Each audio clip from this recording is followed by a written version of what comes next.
Because again, it's never about the deal at hand. It's always about the relationship, because the relationship equals deals from now on. You can actually get in front of the agent before they put the property on the MLS. And if you play your cards right, and if you do this correctly, you can keep it off the MLS, which inherently gives you an off-market property.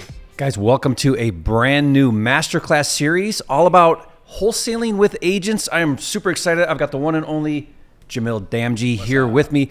Jamil and I have been longtime friends. We share a great mutual understanding of one segment of this industry, which is working with agents. Yes, sir. And I'm really excited, Jamil. This has been like a long awaiting, I agree. Masterclass. I think the beautiful thing about what we're going to be sharing with you guys today is how to turn this business from a one and done transactional situation to a real business with real relationships, and that will create consistency. And when you have consistency, now you can actually make this your full-time thing, right? And so that was one of the things that for me sold me on the agent model, was knowing that I have to have these conversations, and it's regardless of whether I go direct to seller, right, where I'm getting a list, skip tracing the list, calling a homeowner. I have to build rapport, I have to develop a relationship, and I got to climb that hill all the way through the transaction and get it all the way to the point where we're signing documents, and then when it's closed, it's goodbye. Yeah. And I'm a relationship guy, and I know you are as well. And so for me, it just didn't seem like that's where I wanted to invest my time.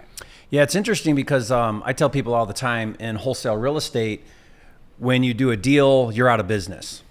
Every deal you do, you're out of business. And what I mean by that is you're not getting paid again until you transact again. And that's probably one of the downsides to our industry. I mean, it's great because it's a high cash producing model, right?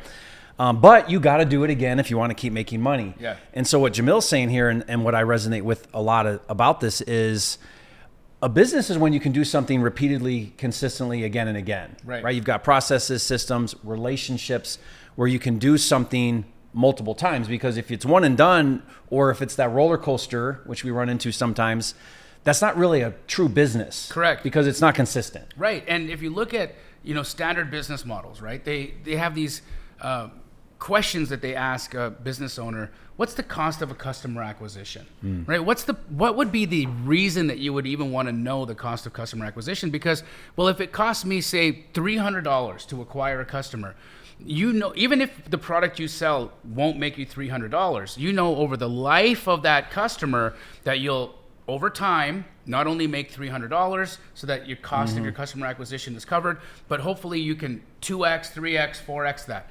In the direct-to-seller transactional model, that doesn't exist.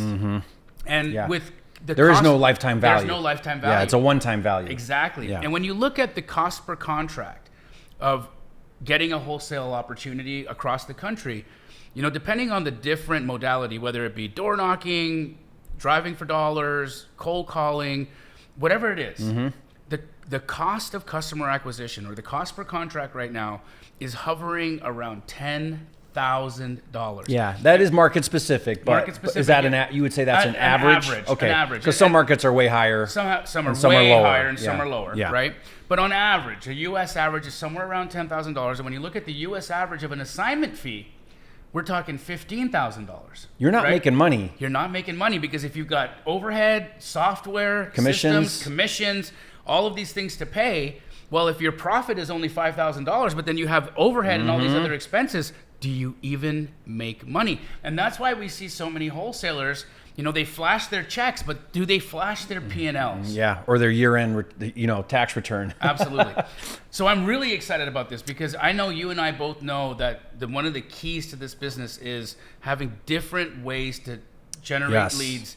And one of those is real estate agents. Yeah, so this series, guys, we're going to be kicking off a whole series of maybe 7-8 videos. We're going to break it down from start to finish, all the things you need to know. Consider this a true masterclass series. We'll roll these videos out, in time. We'll put them all in a playlist. So depending on when you're watching these, you could come in and go through the whole thing, or as they're released. We're also going to do something really, really cool that we're going to talk about later, and as we go through these videos, where you can actually participate with Jamil and I. So we're excited about that as well. But just to kind of maybe take one step back, Jamil, if you're new to real estate, or if you're an aspiring wholesaler, let's say that, when you get into this business, you really have two different models that you can follow. One is off market, or direct to seller, right? And in that model, you're going to be doing outbound or inbound marketing. You have to spend money, not totally, because you could drive for dollars or some things, but for the most part, you have to spend money to get in front of a distressed seller. Right. And under the off market, leg, there are dozens of different strategies and marketing, what we call marketing channels, right, that you can do. That's one side. The other side is what we call on market. And on market just simply means that these are properties listed with real estate agents, or the agent is the one interfacing with a distressed seller. Correct. And so those are your, when we kind of put them in buckets, you got those two buckets. One of the things that I love about real estate agents is that they actually fit into both buckets. Yes, if you do it right. If you do it right, If you do it right. A lot of people think, wait, hold on a second. I don't want to work with real estate agents. That means I'm only getting properties that are listed on market. That's not the truth. That's not totally true. Because when you do a strategy called agent outreach, which we know works very well, you can actually get in front of the agent before they put the property on the MLS. And if you play your cards right, and if you do this correctly, you can keep it off the MLS, which inherently gives you an off-market property. Yes. And that's probably one of the, when we talk about in this video, why the agent model, you and I both agree that the number one, by far, more than that it doesn't cost any marketing dollars, way more than that, because we can figure that part out if you need to. Sure. It's more than that. It's the relationship. Absolutely. And I tell people all the time, Jamil, I say it's never about the deal. It's always about the relationship. Because maybe the deal works out, maybe it doesn't. But if you build the relationship with that agent, then that's going to equal ongoing deals from now on. Do you have an agent relationship that you can give an example of that, where you've developed this beautiful relationship that has just continued to pay you over and over again? Yeah, and I know you do too. I got started 20 years ago in Metro Detroit. I still have agents all these years later that we do 3 to 5 deals a year. Amazing. They know exactly what they're looking for. They're not even intentionally really looking for these types of properties. They just know, hey, if I run into this type of a seller, I know who I got to call. Exactly. I know who to call. Yep. And that's a years. And think about that, right? So Jerry's saying 3 to 5 deals, right? So let's go on the conservative end of that and call it 3 deals. And with the national average assignment fee being $15,000, if Jerry's doing 3 deals without having to do any spend, without even having to do outbound marketing, without anything, he's developed such a at this point in time, not even follow up. I don't even have to follow up with them. They know you so well. The relationship is so cemented that you are instinctively who they call when that type of property finds them, right? And Jerry Norton's the call. And if you do the math, guys, we're talking $45,000, $50,000 on the low end to upwards of $60,000, $70,000 on the average for Jerry to just have planted those seeds 20 years ago. And they are sprouting fruit between $45,000 and $70,000 a year in revenue for Jerry's business. Now, I don't know about you guys, but if you're watching this right now, you're interested in making money, and you might have a W-2 job. And if you have a W-2 job, take a look at what your yearly salary is right now. And if it's somewhere in that range, imagine this. Imagine if you had done work 20 years ago that would still give you a salary today, and you would have to do nothing for it. I mean, that with one agent. With just one. And that's just, and you've got dozens of those, right? Jerry had mentioned that I have relationships like that as well. One of my favorite ones to talk about is Monique, right? Isn't it like $1 million? Oh, a year. A year. If I only, one agent. If I only answered Monique's calls. That was it. That was it. And the unique reason why it works so well, something that Jerry and I are going to teach you guys in this masterclass, is how to position yourself in the real estate agent's mind as a utility for them. You have to be a resource, one of the tools in their toolbox, because at the end of the day, some of you might be asking yourselves right now, well, why would an agent even want to bring you a deal like this? What have you found? Because I'm sure you've been asked this question by people before. Yeah. Jerry, why would a real estate agent ever want to give you a house like this? I mean, if you think about it, most agents don't really want to specialize in distressed real estate. Those are the hardest properties for agents to sell because Yes. they don't show well. They need work done. They know that a buyer's going to have a hard time getting it appraised. They're going to do No inspections. financing. You can't get loans on them. Not traditional loans. If there is a buyer, they're going to come back with a whole list of things they want fixed. The agent knows, oh my gosh, this is going to be brain damage for me to try to sell this property. Absolutely. I do not want to do it. In fact, most agents pass. They don't even know what to do with those types of properties. Yeah, they're like, look, I'm sorry, I just don't Yeah. have the wherewithal to do it. And then what they do is they say, you should call Open Door or you should call OfferPad. So I think at the end of this masterclass, what you're going to be able to do is position yourself as the tool where an agent can elevate their offerings to their sellers so that they can level themselves up to be an OfferPad, to be an Open Door. Because as their cash buyer, now an agent can walk into a listing appointment, and if that listing appointment is in a hoarder house, she can say or he can say, hey, I've got the exact situation that's going to be perfect for you. I've got a cash buyer who will take this deal from you. So here's the cash price. Here's what I think we could list it for if we did some work to it. Yeah. And now the seller has options. I've heard you explain it before, Jamil, that when you truly leverage the agent model, what you're doing is agents are going out there and they're spending marketing dollars. Correct. They're spending time going on listing appointments, Yep. right? And then they're sitting down with a seller, and then it's that distressed situation that doesn't fit for them, fits for investors like us. Exactly. Then they bring that opportunity to you. You just leverage their time, their expertise, their marketing budget, their work Exactly. to get in front of that lead. And think of what the compounding effect of that is, right? So here's how I see it, right? We know that if you go direct to seller as a wholesaler, you need to roughly have 50 conversations a day with homeowners. And you got to do that for roughly 90 days before you're going to be in contract and ready to get some money in the bank, right? Now, if you take that same KPI, those key performance indicators that an agent or that you would need to use as a wholesaler to get a deal, real estate agents have the same things. Real estate agents have to follow KPIs. They've got to do lead generation. They've got to make phone calls. They've got to send out mail. They've got to do all the things that wholesalers would do. And active real estate agents do this professionally, meaning that an agent who is doing, let's say, 4 or 5 transactions a month, they're usually calling 50 to 75 homeowners a day for that business. Now, what if you talk to 50 agents who were each talking to 50 people every single day? What if instead of calling any homeowners, all you did was leverage active agents? Now, you're effectively having 50 times 50, which is 2,500 homeowner contacts a day. By proxy, of course, through the agent. But your leverage now is exponential. That's why this model is just so powerful. But you have to do it right. Yes. Which we're going to break down in this series, because you can do it wrong or not as effectively and not gain the real leverage of it. Yep. And so what Jamil and I are going to do is we're going to share with you the lessons we've learned over years, the thing, how to position it, how to say it, how to build it, how to follow it, all the things. This video is really just to get you excited. It's more about the why the agent model. Number one reason is that relationship-driven repeat referral business model.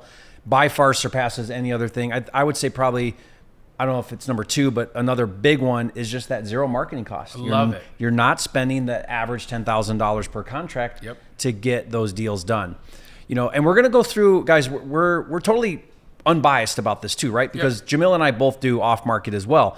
So we are going to talk about some of the challenges in a later video. We're going to talk about obstacles that you have to overcome doing the agent model, objections that you have to overcome. It's not a walk in the park by any stretch. Nothing worthwhile is. No, it's not. Like, you're going to run into agents that are difficult to work with. Yep. They're unsupportive. They're, I don't know, challenging all through the way. Yeah, they have preconceived notions of who you are and what you want. They're skeptical. And why you're reaching out to them. Yeah. There's all kinds. And in fact, some of you might even have had some experience with calling agents, and maybe you didn't have the right words, maybe you didn't have the right tone, maybe you didn't understand how to position yourself in the appropriate way. And so some of you might be coming into this video saying, I've tried this, but it didn't work for me. And I promise you, if you get through to the end of this series, you're going to understand why it didn't work for you, and you're going to be able to make the necessary adjustments so that you can pivot and actually make this model the most profitable lead generation resource in your entire business. And what's cool is even within the agent model, there's different strategies, even within just that on-market method, right? Correct. So we're going to talk about where you can actually go after properties that are currently listed for sale that are distressed, right? I like to call that like a sniper approach because it's an active listing. And then there's more of like a shotgun or outreach model where you're going to be just making contact the right way with agents, any and all agents within your market, and how to do that the right way. So even within just the on market, there's certainly some different ways of doing that. And different kinds of conversations that you need to have and ways to position yourself. And what's really cool about it is that they're interchangeable. So regardless of whether you're calling an agent and you're using the sniper approach and you're calling on a property that they've got listed right now that may or may not work, well, you'll learn that you can pivot those conversations to see if there's still other opportunities available. In fact, the reason why you're calling isn't for the deal you're calling on. No. It's for that very reason. It's to create the connection and the relationship. Because again, it's never about the deal at hand. It's always about the relationship, because the relationship equals deals from now on. Yep. And don't disqualify yourself if you're a licensed agent watching this. This is not just for wholesalers. This is for active real estate agents as well. Listen, guys, your commissions are under fire. You guys are having a compression in the market right now, and you absolutely need to add more tools to your tool belt. And there is no greater resonance between two people of a professional designation than two real estate agents. So when an agent calls another agent for a potential opportunity, all of the walls fall down. Yeah, I think maybe, Jamil, if we have time in this series, we should really do a video talking about bridging the wholesaler and the agent, because both you and I are very strong proponents of having a license. Correct. And I think in 2024, 2025 and beyond, if you're an agent, if you're an active agent, like if it's agent first, you definitely need to be wholesaler second. Yes. Or investor second. Maybe not necessarily wholesaler, but agent and investor. And if you're, I think, and I think you agree with me, if you're an investor or wholesaler, you also need to be agent second, meaning there might be situations where it makes sense for you to take on a listing or work directly with other agents. Like there's both of us, agent and wholesaler, need to merge together. We need to work together, and you can do both very well. Absolutely. I've heard the term coined licensed investor. I love that. And it is the most professional way that you can present yourself. And that, to me, I think that's the holy grail. That is the cherry on top. If you want to be the most professionalized person in the real estate business who can go in and actively market, who can access the MLS, who has an understanding of investing and how that works, that to me is the most powerful person in the room. Yeah, and so like all of my teams, wholesale teams, have license. Yep. All of yours do. Correct. It's a very important part of the business model. So it's not just like, okay, I'm going to work with agents to acquire deals, but it's just all around understanding that you've got this licensed real estate person, they're doing their thing, we're over here looking for distressed properties. Bringing those two parties together, working that really well is going to create massive synergy in your business. And again, as we had said earlier, these relationships will last for a long time. My relationship with Monique Walker is almost a decade That's long. crazy. A decade. Like it's just, and it doesn't take a lot of upkeep. Her and I meet in person once or twice a year. Yeah, you have a mutual understanding. We have a mutual understanding about how it works. And it's one of the most fruitful situations that I've ever been involved in. And guys, we've got some great free resources in the description. We can put some scripts and things like that. We're going to be breaking a lot of this down to really help you get started with this and get comfortable with this. Jamil, I have this thing I talk about where, if you could just consistently talk to 5 agents a day, 5 quality conversations, maybe it's listed stuff, maybe it's just outreach. But if you can just be consistent, that would be 25 a week. That would be 100 in a month. And I'm a firm believer that you'll get a deal if you do that. If you have 100 quality conversations with agents, someone's going to have a deal. The stars will align and you'll get a deal. And be careful, because what Jerry just said is 100% true. But here's what your brain is going to tell you. Your first 3 conversations may not go the way you want them to go. And you're going to start making blanket statement saying, every time I talk to an agent, they say this, or every time I talk to this person, they want this, or every time I talk to an agent, their sellers want too much money. You got to get your head out of that because don't forget, this is a numbers game. not everybody is going to be your seller. Not everybody is going to be your agent. And not every deal is going to be your deal. You have to do the work. You got to put in the time, and you've got to keep picking up every rock and looking up what's underneath it to find the jewels. Yeah, I mean, guys, proof of concept is going to be what actually convinces you of this. Like, you know, this is going to be lip service for a minute until you do it, and then you see it happen. But as a reference, I mean, like, go back on Jamil's YouTube channel and look at him actually interviewing students doing their first deal, multiple deals, an entire business, all with agents. I know you do. I have dozens of them. Interview videos with students where it's their very first deal with an agent and they make $10,000, $15,000, whatever. And then people that have entire business models where they're transacting multiple deals a month, all through agent relationships. It works. So don't do what Jamil just said. If you're running into an experience where you're like, man, I talked to 10 agents or 20 agents or how many ever, you haven't talked to enough. Right. That's why it hasn't worked yet. You haven't talked to enough and you're not doing it the right way. Make some tweaks. We're going to teach these to you and you will see success. That's our promise to you. Awesome. Okay, guys, before we wrap this up, we're going to let you know that we're going to be doing something really, really cool. Maybe we talk about it briefly in this one, or we tease it, or what do you think? A little teaser. Okay, a little teaser, yeah. But one of the things that I found that is the most helpful, and you as well, is modeling how to do this. Correct. Like, we could tell you, okay, here's your script, or make sure you talk about these 3 things or whatever. But when you see it in person, and when you do it in person, that's a whole nother thing. Mm-hmm. It just is an entirely different experience. So we're not going to give the details quite yet, but we just want to let you know that Jamil and I are planning an opportunity where you can come in person live with us and do calls with us. Just imagine you're on the phone with a real estate agent and Jerry Norton is in your ear spitting the words that you need to say. Say it like this. I mean, how cool would that be, right? It's just so fun. Yeah. But guys, make sure that you keep listening and tuning into this masterclass, because at some point we're going to tell you what that's about. Yeah, it's going to be really great. So guys, we sure appreciate you. Jamil, I sure love you, man. Love you Thank back, you for man. all you do. Back Guys, watch for that video 2 that's going to come out. What's video 2? I forget. Whatever it is, it's going to be amazing. Yeah. But we're going to line these up, guys. We're going to do this in order. So if you come into this series, midstream, go back to the first video and watch these in order, so it makes the most sense that way. And again, there'll be like a playlist link so you can see all the videos as they come out in order. And we just appreciate you guys for tuning in, and we'll see you on the next video.